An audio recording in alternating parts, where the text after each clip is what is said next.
He ain't even told anybody what we doing after the show. I know. Boy, D-Lo and KC, we doing some know. things. Moves are being made. I sure wish we could tell y'all, but man, Moves you are know, being made out here, man. our company moves at a snail's pace, unless it pertains to Trysta Krick. Pertains to Trysta Krick, they get the job done. We said just a minute ago, Trysta Krick joins us next. Chris Haynes like, oh, TK up here.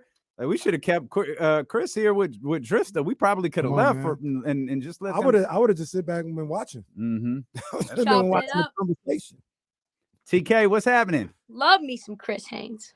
Yeah, he's good people. Good people. That was a fun conversation, man. I had a ton of notes on different directions we could go. Men in wigs, not anywhere in my notes. We didn't actually touch on much. Trysta, of should I get any of those. I'll probably get a fade, with the waves up top. Should I get that? The man wig. I think you should get the Jerome from Snowfall. Oh, the Jerome. Full on. Kenny kind of looks like Jerome a little bit. Perfect. I'm still perfect teeth. I did watch some of it while I was gone. Okay.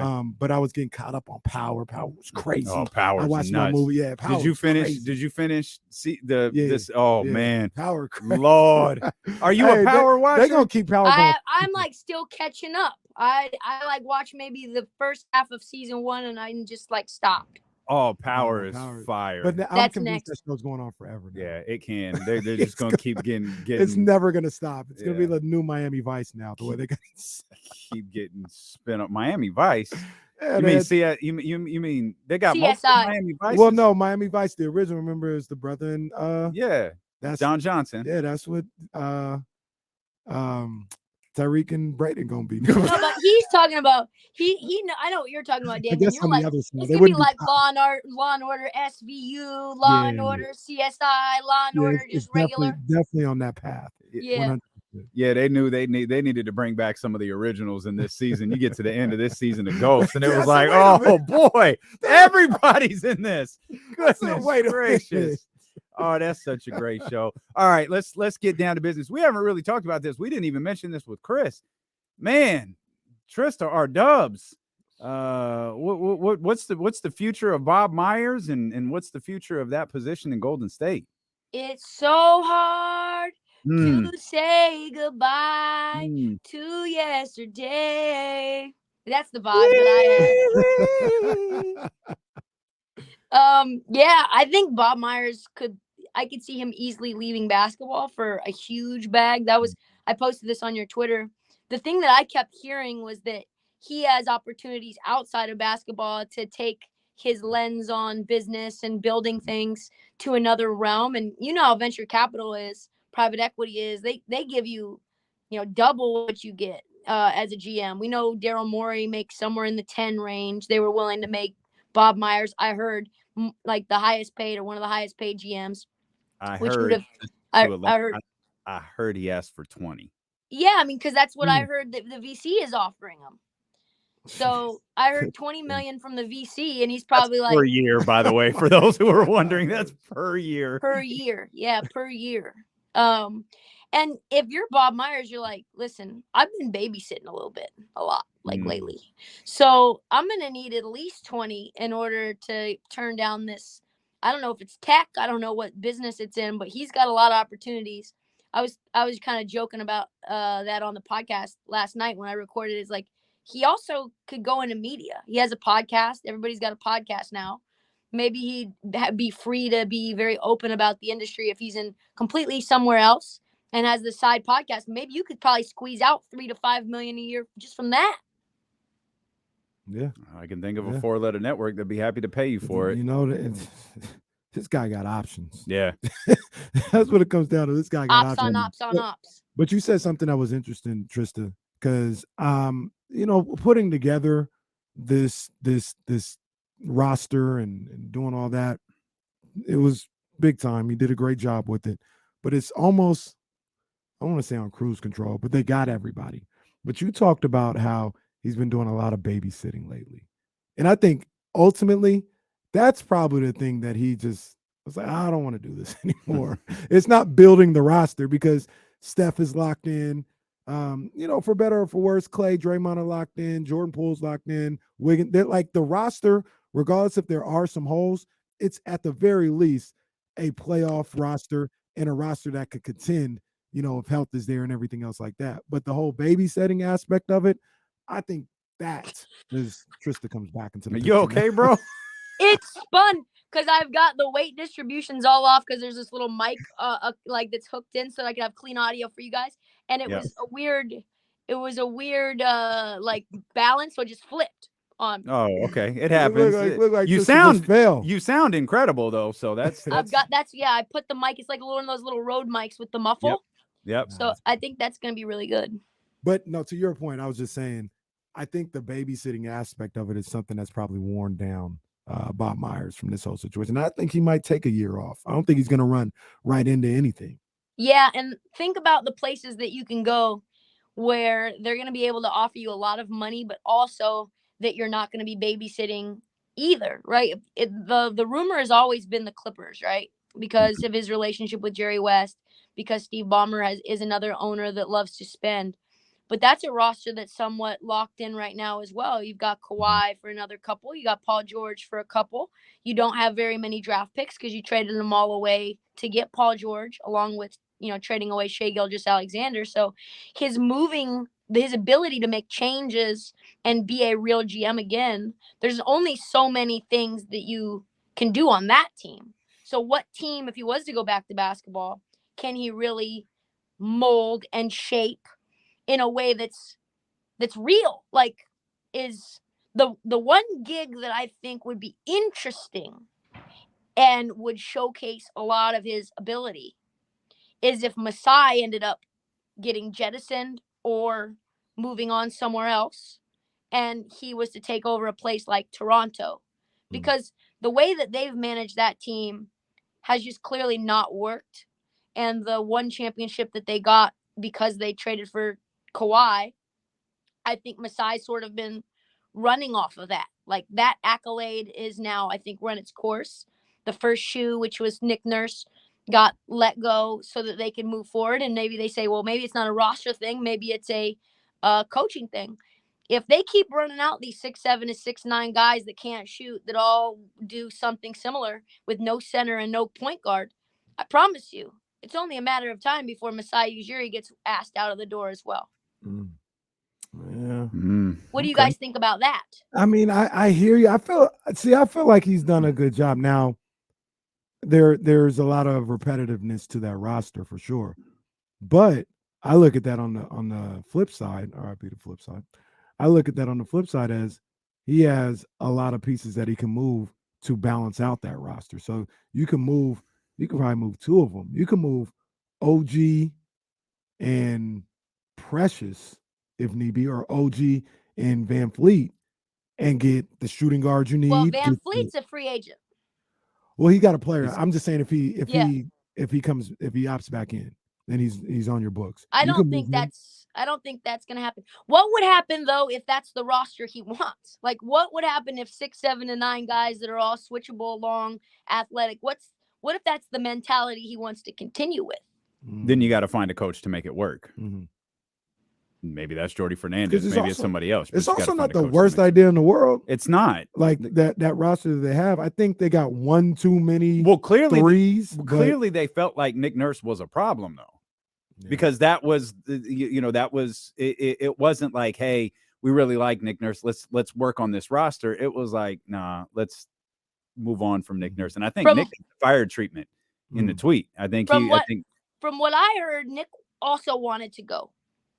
But that sounds right. Like, wasn't he tied to a job?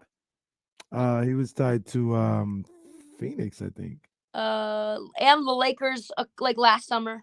Was it Houston? No, it was Houston. That's what it was. He was tied. He was tied. And this was in March. It was like the Luke Walton Los Angeles Laker to Sacramento thing. Like, wait, he has a job. Oh, he's tied to Houston. Right. And then all of a sudden, Ime Udoka is the head coach of Houston, and Nick Nurse now. I don't even know that we talked to Nick Nurse now, the coach of the Philadelphia 76ers. And guys, you know what the real killer is? I think for Masai and this Raptors team is Pascal has not taken the leap they thought he would. It's not that he's not a bad player. It's not even that he's not an all-star. Like, I think he's an all-star caliber player. But I think they looked at him as when Kawhi left, he was going to end up being a franchise type guy. And he's not a franchise guy. And they were going to build around him. Scotty Barnes, and I love Scotty Barnes, Rookie of the Year, get incredible value from him. You have Scotty Barnes, who just quite simply is not a traditional point guard, and he's not a shooter. And then you have Fred VanVleet, who kind of does the Trysta Krick, which is like, I've always had, because I'm so little, I've always had a problem with thumbing the ball.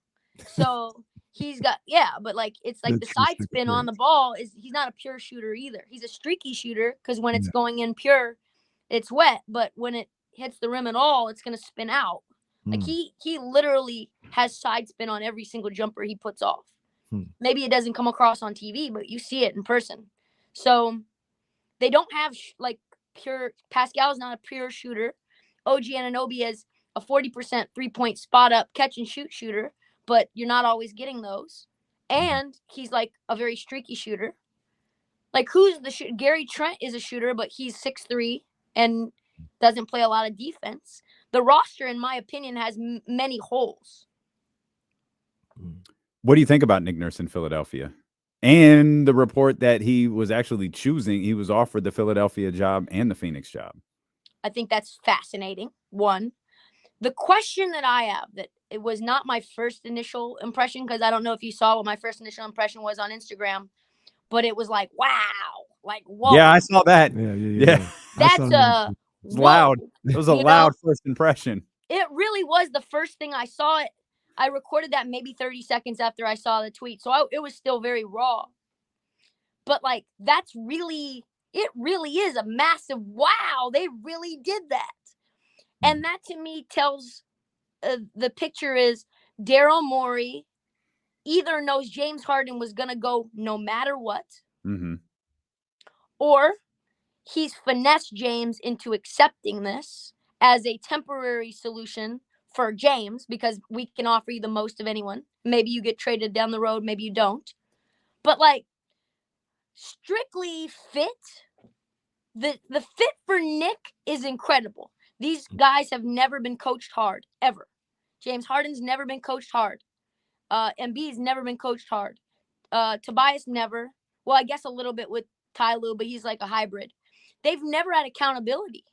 There's never been a leader on this team. So that makes a bit of sense that they need, the Daryl Morey's like, I think they do need a stronger presence.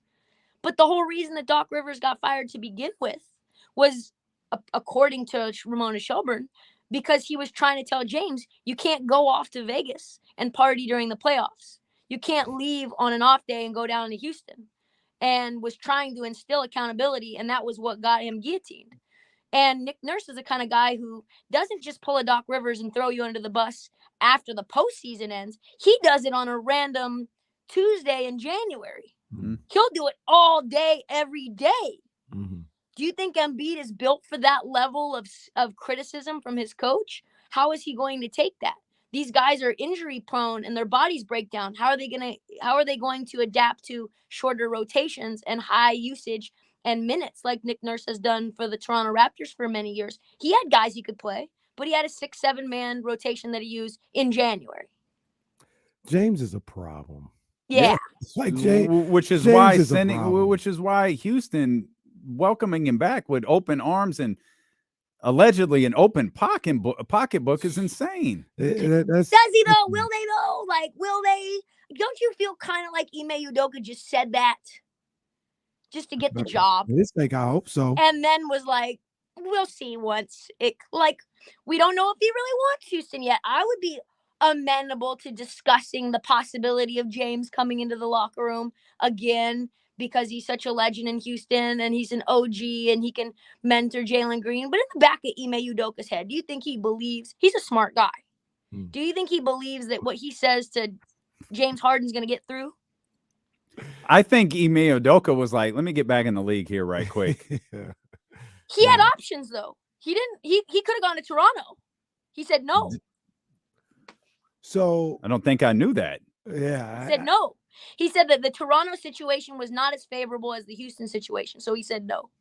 I guess I get that. There's no real pressure in Houston, and if those guys hit the way they could, like you could be on the pressure is to develop. Right. But Houston says they want to win now. Like Houston's saying that they want. Okay, Houston can shut the hell up. Yeah, Houston needs to settle down. Calm down for because they've got $60 million in cap space, so they're going to go after pretty much everyone. They aren't even free agents this free agent period. They ain't even impact free go agents. Get Fred VanVleet and James Harden. Like, good for you guys. Care, hold on to that money and roll it over. But I wanted to ask you something. What about Middleton? How it works. Well, you got. They're going to try to go after Middleton. Okay. Guy might not be able to play basketball in a year and a half. I hope Chris Middleton can be healthy, but that's a tough. It's not it. It's not it. He gonna get an NFL contract then. Not it. He gonna get one of those. He gonna get one of them Jimmy Garoppolo contracts where they just go, never mind. Never mind. A waiver. Have a waiver on this contract. It's like his contract's gonna be like the cafe with the punch cards, and it's like every 15 games we'll give you more guaranteed money. Every 10 games you play, you get more. It's not funny at all. This is terrible. I wanted to ask about that Nick Nurse situation though, because you mentioned Masai Ujiri and say how he may be kind of living off of what he did with the Kawhi year. Are we sure Nick Nurse isn't doing the same thing? Absolutely. As we are with Daryl Morey. I don't know how many people. Well, Daryl Morey's done nothing. Daryl Morey's not good. We know that. Done nothing. I mean, he's gone somewhat deep into the Western Conference, and you could say, oh, well, he and, Harden, and he turned Harden. You got Mike D'Antoni turned Harden into an MVP. They Chris Paul. They were one Chris Paul hamstring away from maybe beating the Warriors. So there's a lot of hypotheticals there that he's living off of. A lot of hypotheticals. But yes, I do believe that the chickens are coming home to roost for everyone. That's why Bud got fired. That's why Monty got fired. That's why Nick Nurse was let go. That's why, there was a lot of change, is because the truth is we know that there's only that very small amount of people who can really take a fringe contender and make them a real championship team. And I think teams are starting to see we got to be choosy with that. And we're willing to let guys go if they've reached their ceiling, we've got to move on. What do you think happens in Boston now that their season's over? I think the smart thing is to at least explore what it would look like to move on from Jaylen Brown. I don't know that that's what you should do, but at least explore it. I do think there's a real chance, because they need a point guard. They do. I do think that there's a real chance that, say, a Scoot Henderson and an Anthony Simons makes this Boston team eventually better than a team that's paying Jaylen Brown $60 million a year.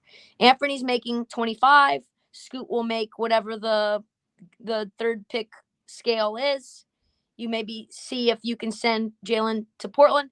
But, obviously that matters to Jaylen too, whether he's going to want to do that Supermax and stay there or be traded in a year from then.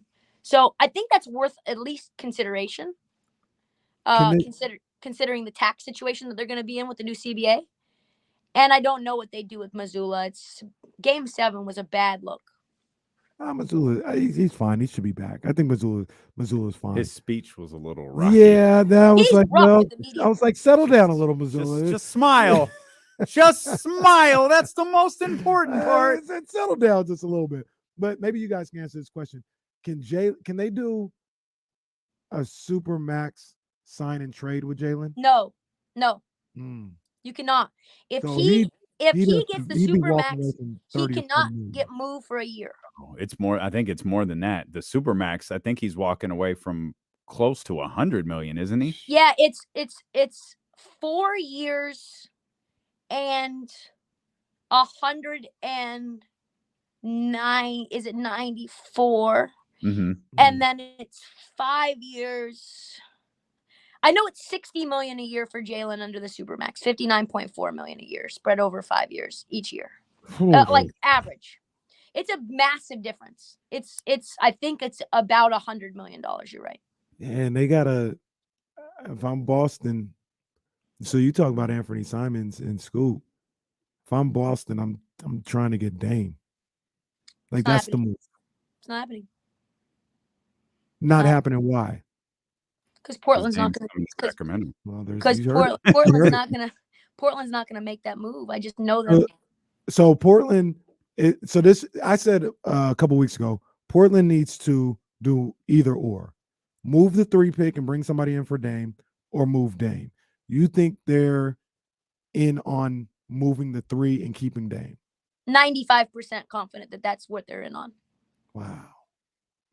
And maybe that's not best for the franchise long term. I can't say, but I do think truly that there are more movement and negotiation opportunities for Mikal Bridges than initially believed 6 months ago.